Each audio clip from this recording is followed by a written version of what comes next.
Every day, something dramatic happens in the Caribbean that affects our lives. We'll give you the details. We'll give you the facts on Caribbean Perspective with Eddie Frederick. Host Eddie Frederick. Welcome to Caribbean Perspective. So glad you can join us.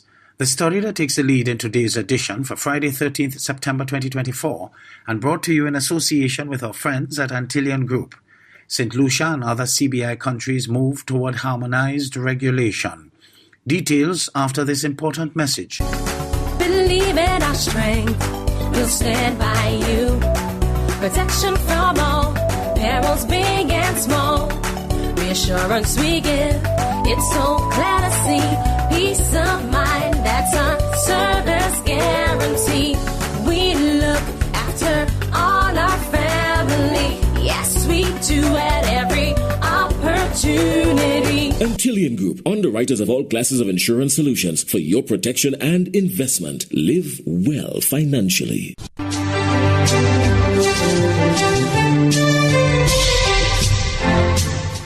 Welcome back. St. Lucia and islands with citizenship by investment programs are close to establishing a joint CBI regulator. The regulator's primary objectives are to set standards, supervise, and regulate the CBI programs across St. Lucia, Antigua and Barbuda, Dominica, Grenada, and St. Kitts and Nevis. This is one of the major outcomes from the third U.S. Caribbean Roundtable on CBI held in Grenada on August 29, 2024. Zane Romulus of the DBS News World has more. The third U.S. Caribbean Roundtable on Citizenship by Investment Programs and the delegations comprising officials of the programs of the 5 CBI countries discussed progress made and challenges remaining to address the 6 CBI principles agreed to by Caribbean heads of government in February 2023. The principles are geared towards strengthening the governance of the CBI programs and mitigating money laundering and terrorist financing risks. Governor Timothy Antoine of the Eastern Caribbean Central Bank co-chaired the roundtable with U.S. Treasury Acting Deputy Assistant Secretary Warren Ryan. In a statement issued on Monday, Prime Minister Philip J. Pierre deemed the meeting productive, highlighting the progress made by St. Lucia and other regional counterparts in implementing 4 of the 6 principles. 1. Collective agreement on treatment of denials. No CIP country will process applications from individuals denied by any of the other 5 jurisdictions. It should be noted that St. Lucia has always featured this measure within its due diligence process. 2. Interviews. Applicants will undergo interviews as part of the due diligence process. St. Lucia was the first to begin interviews on September 4, 2023. 3. Additional checks. Each applicant will be subject to additional background checks with the Financial Intelligence Unit of the relevant country. St. Lucia commenced these checks on September 4, 2023. 4. Treatment of Russians and suspension on the processing of applications from Russian nationals commenced on February 15, 2023. The CBI countries are progressing towards fully implementing the remaining 2 principles, audits and retrieval of revoked passports. In June, the Investment Minister, Dr. Ernest Hilaire, announced an international audit to review all the current processes, policies and procedures in the operations of St. Lucia's Citizenship by Investment Program. The Citizenship by Investment Board has engaged and agreed to the scope of works with an internationally renowned consulting firm, Deloitte, and will soon commence its operational audit. These efforts progress in parallel with other regional initiatives outlined in the Memorandum of Agreement of March 2024, now signed by all the CBI countries. All 5 territories have increased their minimum investment thresholds to US $200,000. Prior to the MOA, St. Lucia had already implemented or agreed to enact the following deliverables, reflecting our proactive commitment to upholding the highest standards, including 1.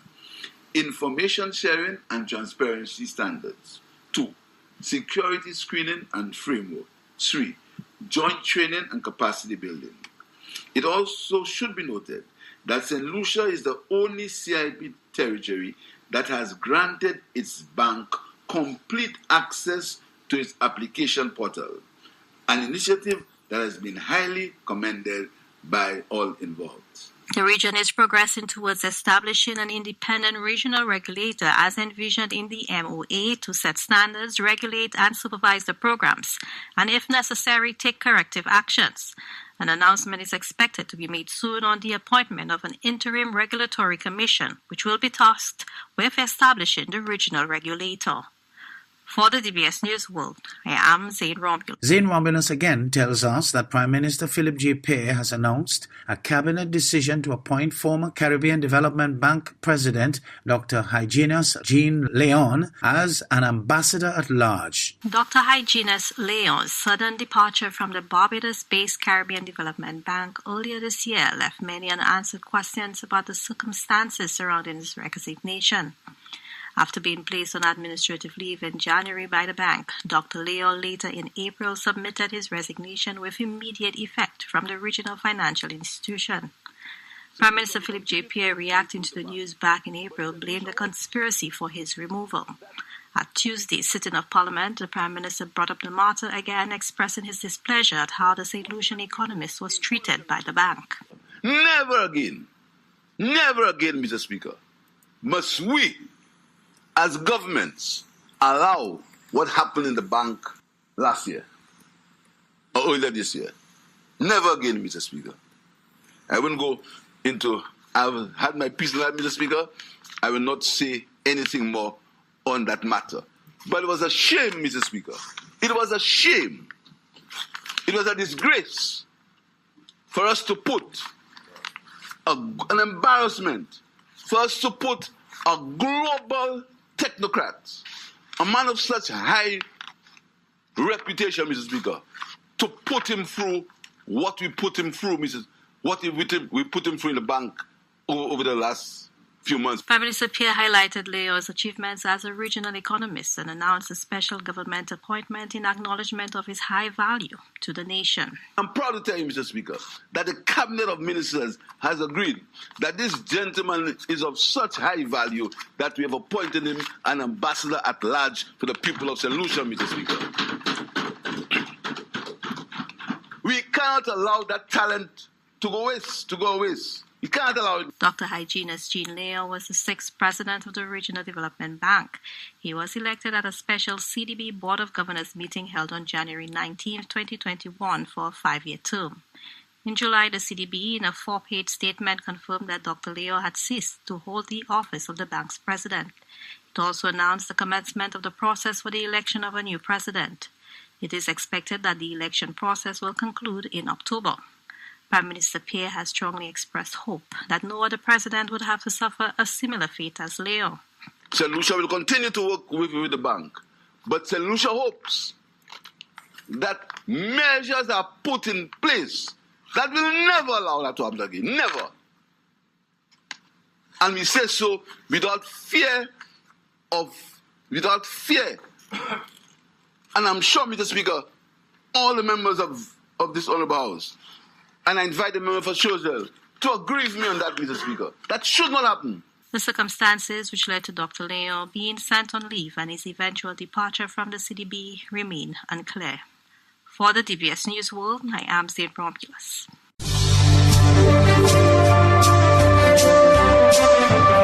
You're listening to Caribbean Perspective with Eddie Frederick, in association with our friends at Antillian Group, underwriters of all classes of insurance solutions for your protection and investment. Live well financially. The hurricane season is now upon us, so we as Caribbean people need to remember to think safety and be prepared. Avoid venturing outside during a storm or hurricane, especially if there are strong winds. Rooftops and other debris are often blown about and can cause great damage.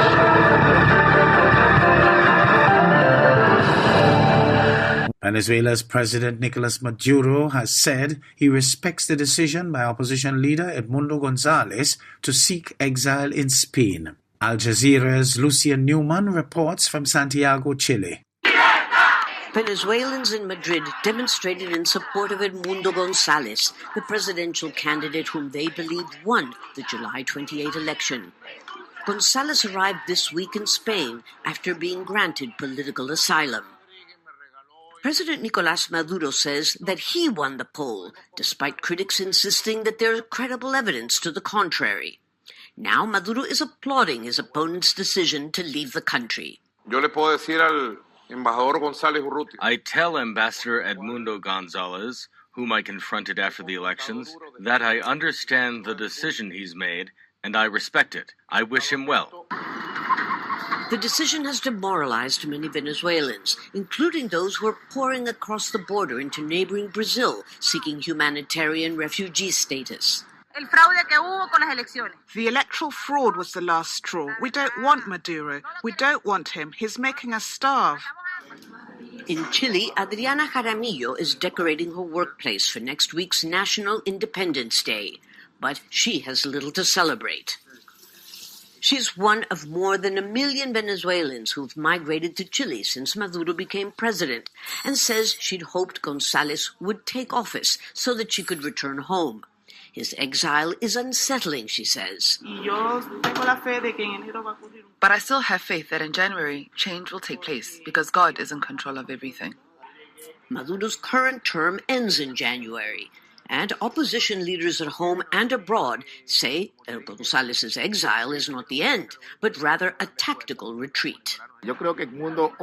Today, Edmundo is the most valuable possession that Venezuelans have because he is our president-elect. He won the elections, and right now we need a president-elect who is alive, not murdered or jailed or kidnapped by the dictatorship of Nicolás Maduro.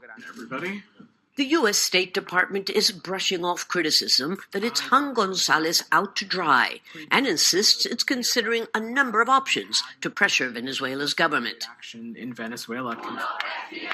President Maduro's opponents say that they too have a plan from now until January, but concede they need a stronger commitment from the international community for it to work. Lucia Newman, Al Jazeera, Santiago.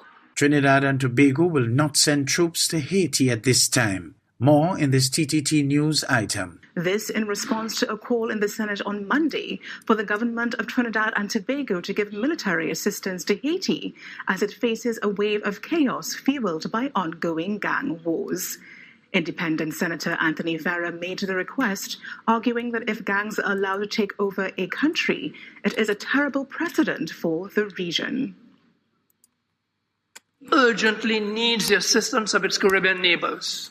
And I'm calling on the government of Trinidad and Tobago to take the lead on this.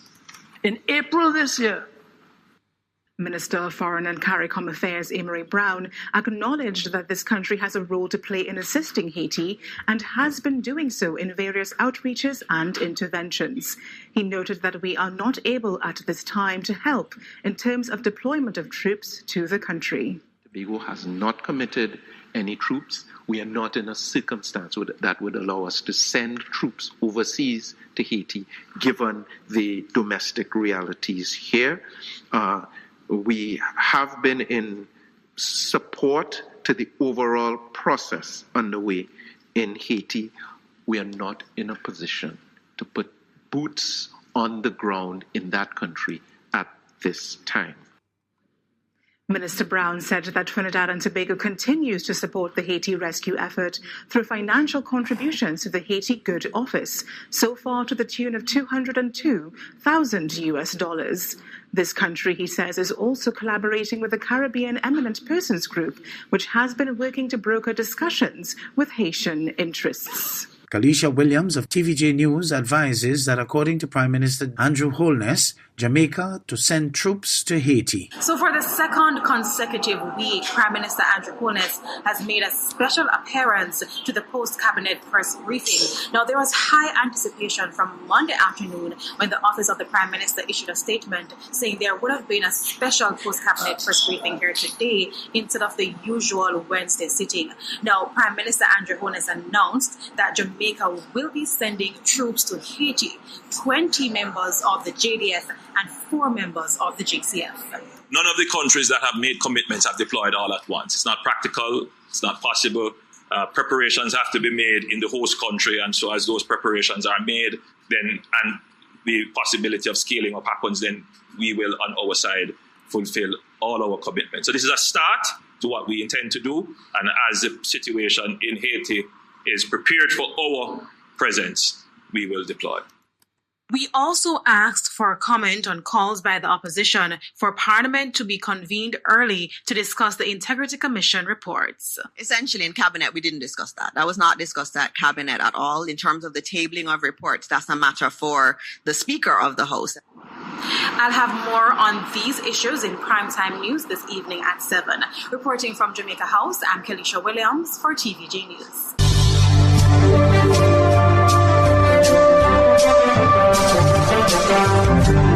I am Eddie Frederick, wishing you a restful weekend. This has been Caribbean Perspective, a whole new approach to highlighting developments in the Caribbean. In the meantime, please follow us on Facebook and subscribe to our YouTube channel for daily regional news and more, in association with our friends at Antillian Group.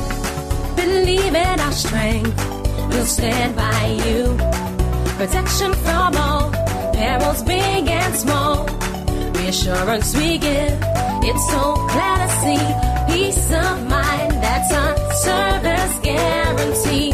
We look after all our family. Yes, we do at every opportunity. Antillian Group, underwriters of all classes of insurance solutions for your protection and investment. Live well financially.